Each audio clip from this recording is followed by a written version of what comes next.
Hi hello welcome to Minthi PSC the right guidance. അപ്പോൾ എല്ലാവർക്കും മിന്തി PSCയിലേക്ക് സ്വാഗതം. അപ്പോൾ നമുക്ക് CDPO എക്സാമിൻ്റെ നോട്ടിഫിക്കേഷൻ വന്നു അല്ലേ. അപ്പോൾ എല്ലാവരും അതിനുവേണ്ടി നല്ല രീതിയിൽ പ്രിപ്പയർ ചെയ്തുകൊണ്ടിരിക്കുകയാണ്. അപ്പോൾ നമുക്ക് അറിയാം അതിൻ്റെ ഏതൊക്കെയാണ് അതിൻ്റെ സിലബസ് ഏതൊക്കെയാണെന്ന് നമുക്കൊരു ഏകദേശം ഐഡിയ കിട്ടിയിട്ടുണ്ട്. നമുക്ക് സൈക്കോളജി ഉണ്ട്, അങ്ങനെ സോഷ്യോളജി, അങ്ങനെ ഒരുപാട് ടോപ്പിക്കുകൾ നമുക്ക് പഠിക്കാനുണ്ട് അല്ലേ. അപ്പോൾ ഏതൊക്കെയാണ് അത്, സൈക്കോളജിയിൽ എന്തൊക്കെയാണ് പഠിക്കാനുള്ളത്, അങ്ങനെയുള്ള കാര്യങ്ങൾ നമുക്കൊന്ന് ഇന്നത്തെ ക്ലാസ്സിലൊന്ന് നോക്കാം. ഓക്കെ, അപ്പോൾ നമുക്ക് ഗസറ്റഡ് ഡേറ്റ്, അപ്പോൾ ഈ CDPOയുടെ ഗസറ്റഡ് ഡേറ്റ് വന്നിരിക്കുന്നത് 30/5/2026 ലാസ്റ്റ് ഡേറ്റ് 1/7/2026 വരെ അപ്ലൈ ചെയ്യാൻ പറ്റും. ഓക്കെ, അപ്പോൾ കാറ്റഗറി നമ്പർ 25/2026 ഇതിൻ്റെ കാറ്റഗറി നമ്പർ. ഓക്കെ, അപ്പോൾ department woman and child development department ആണ് ഈ ഒരു ഡിപ്പാർട്ട്മെന്റ്. ഓക്കെ, അപ്പോൾ name of post child development project officer ആണ്. നമുക്കറിയാം സ്ത്രീകൾക്ക് മാത്രം അപ്ലൈ ചെയ്യാൻ പറ്റുന്ന ഒരു പോസ്റ്റ് ആണ് അല്ലേ. അപ്പോൾ സ്ത്രീകൾക്ക് മാത്രം ആകുമ്പോഴത്തേക്ക് അവിടെ കോമ്പറ്റീഷൻ ഭയങ്കര കുറവായിരിക്കും. അപ്പോൾ വളരെ കുറച്ച് പേരോട് മാത്രം നമുക്ക് എന്ത് ചെയ്താൽ മതി, മത്സരിച്ചാൽ മതി. അതുപോലെ ഈ ഒരു പോസ്റ്റ് നമുക്കറിയാം ഈ ജോലിയുടെ സാലറി സ്കെയിലൊക്കെ ഹൈ സാലറി സ്കെയിൽ ആണല്ലേ. അപ്പോൾ സ്കെയിൽ ഓഫ് പേ 50,200 മുതൽ 1,05,300 വരെയാണ് ഇതിൻ്റെ സ്കെയിൽ ഓഫ് പേ വന്നിരിക്കുന്നത്. ഓക്കെ, അപ്പോൾ നമുക്കറിയാം അത്യാവശ്യം നല്ലൊരു സ്കെയിൽ ഓഫ് പേ ആണ് ഈ ഒരു പോസ്റ്റിനുള്ളത്. നന്നായിട്ട് നമ്മൾ പ്രിപ്പയർ ചെയ്യുകയാണെങ്കിൽ നമ്മുടെ ജീവിതം സെറ്റ് ആണ് അല്ലേ. ഓക്കെ, അപ്പോൾ നമ്മൾ എന്തായാലും നമ്മൾ PSC അങ്ങനെയുള്ള കാര്യങ്ങൾ പഠിക്കുന്നു. അപ്പോൾ ഇതിൽ വളരെ എല്ലാ PSCയുടെ എല്ലാ LDC പോലുള്ള കോമ്പറ്റീഷൻസ് ഒന്നും ഇതിൽ ഇല്ല. ഇത് കുറച്ച് വിഷയങ്ങളിൽ PG ഉള്ളവർക്ക് മാത്രം അപ്ലൈ ചെയ്യാൻ പറ്റുന്ന ഒരു പോസ്റ്റ് ആണ് അല്ലേ, ചൈൽഡ് ഡെവലപ്മെന്റ് പ്രോജക്റ്റ് ഓഫീസർ. അത് മാത്രമല്ല സ്ത്രീകൾക്ക് മാത്രം അപ്ലൈ ചെയ്യാൻ പറ്റുന്ന ഒരു പോസ്റ്റാണ്. അപ്പം കുറച്ച് നാൾ നന്നായിട്ട് ഹാർഡ് വർക്ക് ചെയ്യുകയാണെങ്കിൽ നമുക്ക് നല്ല രീതിയിൽ എക്സാമിന് പ്രിപ്പയർ ചെയ്ത് എന്ത് ചെയ്യാം, നമുക്ക് നല്ല റാങ്കിൽ കയറി ജോലിയിൽ പ്രവേശിക്കാൻ പറ്റും. ഓക്കെ, അപ്പം number of vacancy anticipated vacancies ആണല്ലേ.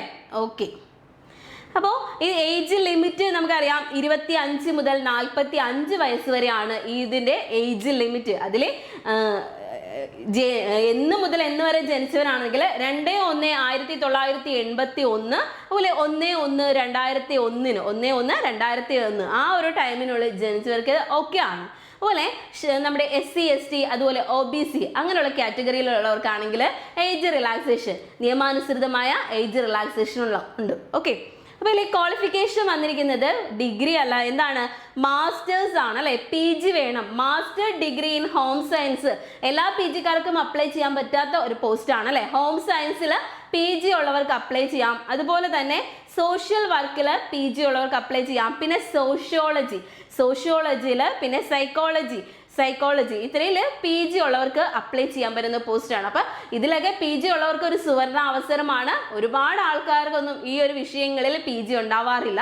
വളരെ കുറച്ച് ആൾക്കാർക്ക് മാത്രമേ ഇത്രയും വിഷയത്തിൽ PG ഉണ്ടാവാറുള്ളൂ. അപ്പോൾ ഈ ഇതിൽ PG ഉള്ളവർ എന്ത് ചെയ്യുക, നല്ല രീതിയിൽ പ്രിപ്പയർ ചെയ്യുക. അപ്പോൾ സാലറി സ്കെയിൽ ഞാൻ ആദ്യം തന്നെ പറഞ്ഞു, നല്ല സാലറി സ്കെയിൽ ആണല്ലേ. ഓക്കെ, അതുപോലെ പോസ്റ്റ് ഗ്രാജുവേറ്റ്, അതുപോലെ നമ്മുടെ ക്വാളിഫിക്കേഷൻ വരുന്നത് എന്താണ്, preferential qualification post graduate diploma in social work recognised by government of India or government of Kerala.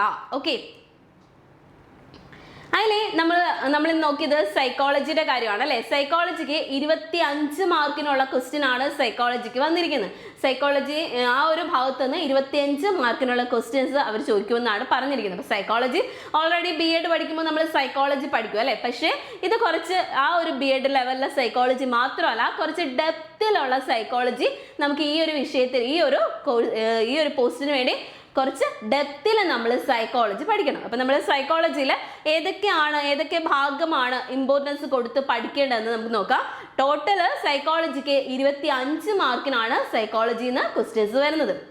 അതിൽ ഫസ്റ്റ് ഇൻട്രൊഡക്ഷൻ ആണ്, ഇൻട്രൊഡക്ഷൻ ടു സൈക്കോളജി. അതിലെ സൈക്കോളജി അപ്രോച്ചസ് ടു സൈക്കോളജി, പിന്നെ സ്ട്രക്ചറലിസം, പിന്നെ ബിഹേവിയറലിസം, ഗസ്റ്റാൾട്ട് സൈക്കോളജി. ഇതൊക്കെ ഓൾറെഡി BEd ഒക്കെ പഠിച്ചിരിക്കുന്നവർ already പഠിക്കുന്ന ആ ഒരു സംഭവങ്ങളൊക്കെയാണ് സ്ട്രക്ചറലിസവും ബിഹേവിയറലിസവും ഗസ്റ്റാൾട്ട് സൈക്കോളജിയും ഒക്കെ അല്ലേ. പിന്നെ biological psycho analytic humanistic cognitive approaches, പിന്നെ മെത്തേഡ്സ് ഇൻ സൈക്കോളജി, പിന്നെ ഒബ്സർവേഷൻ, കേസ് സ്റ്റഡി. അപ്പോൾ കേസ് സ്റ്റഡിയും ആ ഒരു മെത്തേഡ്സും ഒക്കെ അതും നമ്മൾ BEd പഠിച്ചവരാണെങ്കിൽ അവർക്ക് ആ ഒരു ഭാഗമൊക്കെ സിമ്പിൾ ആയിരിക്കും. അത്യാവശ്യം ആ ഒരു ഭാഗമൊക്കെ കവർ ചെയ്ത് പോകുന്നതാണ്. പിന്നെ എക്സ്പെരിമെൻ്റൽ മെത്തേഡ്സ്. ഇത് ഈ ഒരു ഫസ്റ്റ് പാർട്ടിൽ വരുന്ന സൈക്കോളജി വലിയ കുഴപ്പമില്ലാത്ത സൈക്കോളജിയാണ്. അത്യാവശ്യം നമുക്ക് മാർക്ക് സ്കോർ ചെയ്യാൻ പറ്റുന്ന ഒരു ഭാഗമാണ് ഫസ്റ്റ് പാർട്ട്. അല്ലെ രണ്ടാമത് വരുന്ന സൈക്കോളജി എന്താണ്? അത് ബയോളജിക്കൽ ബേസിസ് ഓഫ് ബിഹേവിയർ ആണ് അല്ലെ. അത് കുറച്ച് ടഫാണ്, അത് കുറച്ച് ഡെപ്തിൽ പഠിക്കേണ്ട ഒരു ഭാഗമാണ് രണ്ടാമത്തേത്. ബയോളജിക്കൽ ബേസിസ് ഓഫ് ബിഹേവിയർ അല്ലെ, ബ്രെയിൻ ആൻഡ് ബിഹേവിയർ, പിന്നെ neuron, structure of neuron, synapse, അങ്ങനെയുള്ള കാര്യങ്ങളാണ്. പിന്നെ CNS, cerebral hemispheric specialisation, lobes for brain, mid brain, hind brain, പിന്നെ എൻഡോക്രൈൻ സിസ്റ്റം, പിന്നെ ഹോർമോൺസ് ആൻഡ് ബിഹേവിയർ, പിന്നെ ലിംബിക് സിസ്റ്റം, പിന്നെ അങ്ങനെയുള്ള കുറച്ച് കാര്യങ്ങളാണ് രണ്ടാമത്തെ പാർട്ട് പഠിക്കേണ്ടത്. കുറച്ച് ഡെപ്തിൽ പഠിക്കേണ്ട ഒരു ഭാഗമാണ്. നമുക്ക് BEdനൊന്നും ഈ ഒരു ഭാഗമൊന്നും നമ്മൾ കൂടുതലായിട്ട് പഠിക്കാത്തൊരു ഭാഗമാണ് അല്ലേ. അപ്പോൾ അതിന് കുറച്ച് ഇമ്പോർട്ടൻസ് കൊടുത്ത് തന്നെ ആ ഒരു ഭാഗം പഠിക്കാം. ഓക്കെ, അതുപോലെ നമ്മുടെ ചാനൽ ഇതുവരെ ആരും സബ്സ്ക്രൈബ് ചെയ്തിട്ടില്ല എങ്കിൽ എല്ലാവരും നമ്മുടെ ചാനൽ ഒന്ന് സബ്സ്ക്രൈബ് ചെയ്യണേ. ഓക്കെ, നിങ്ങൾക്ക് ഇത് യൂസ്ഫുൾ ആണെന്ന് തോന്നുവാണെങ്കിൽ എല്ലാവരും ഇതൊന്ന് ലൈക്ക് ചെയ്യുക, ഷെയർ ചെയ്യണേ. ഓക്കെ, പിന്നെ അടുത്തത് മൂന്നാമത്തെ ഭാഗമാണ്. അതിലെ സൈക്കോളജിയുടെ sensation, attention, perception and consciousness, പിന്നെ sensory threshold attention, types of attention, models of attention, പിന്നെ സബ്ലിമിനൽ പെർസെപ്ഷൻ, കളർ പെർസെപ്ഷൻ, അങ്ങനെയുള്ള കുറേ കാര്യങ്ങളാണ് ആ ഒരു തേർഡ് പാർട്ടിൽ നമ്മൾ പഠിക്കാനുള്ളത്. ഓക്കെ, അപ്പോൾ അതും കുറച്ച് ടഫായ ഭാഗമാണ്. അതിന് കുറച്ച് ഇമ്പോർട്ടൻസ് കൊടുത്ത് തന്നെ നിങ്ങൾ പഠിക്കേണ്ട ഒരു ഭാഗമാണ് അല്ലേ. ഓക്കെ, അടുത്തത് നാലാമത്തെ പാർട്ടാണ്. ആ ഒരു നാലാമത്തെ പാർട്ടിൽ സൈക്കോളജിക്കൽ പ്രോസസ് ആണ്. അതിൽ ലേണിംഗ്, അത് ക്ലാസിക്കൽ കണ്ടീഷനിങ്, ഓപ്പറന്റ് കണ്ടീഷനിങ്, അതൊക്കെ നമ്മൾ BEdന് ഓൾറെഡി പഠിക്കുന്ന പോർഷൻ ആണ് അല്ലേ. സൈക്കോളജിയിൽ പ്രോസസ്സിൽ learning, classical condition, operant condition, പിന്നെ കോഗ്നിറ്റീവ് ലേണിംഗ്, ഒബ്സർവേഷൻ ലേണിംഗ്, പിന്നെ നമ്മുടെ മെമ്മറി, പിന്നെ encoding, storage and retrieval process, sensory, short term and long term memories, chunking, working memories, semantic and episodic memory, explicit and implicit memory, പിന്നെ forgetting, അങ്ങനെയുള്ള ഭാഗങ്ങളൊക്കെയാണ് ആ ഒരു നാലാമത്തെ പാർട്ടിൽ നമ്മൾ പഠിക്കാനുള്ളത്. ഓക്കെ, പിന്നെ നമുക്ക് അതിൽ ഇമ്പോർട്ടൻ്റ് ആയിട്ട് പഠിക്കാനുള്ളത് പ്രോബ്ലം സോൾവിങ്, പിന്നെ മോട്ടിവേഷൻ നീഡ്, പിന്നെ ഡ്രൈവ്, അങ്ങനെയുള്ള കാര്യങ്ങൾ, പിന്നെ IQ, ഇമോഷണൽ ഇൻ്റലിജൻസ്, ആ ഒരു ഭാഗങ്ങളൊക്കെയാണ് അതിൽ കുറച്ച് ഇമ്പോർട്ടൻ്റ് ആയിട്ട് നമ്മൾ പഠിക്കാനുള്ള ഭാഗങ്ങളാണ് ഇതൊക്കെ. ഓക്കെ, പിന്നെ അഞ്ചാമത് വരുന്നത് പേഴ്സണാലിറ്റി ആൻഡ് അബ്നോർമൽ ബിഹേവിയർ ആണ്.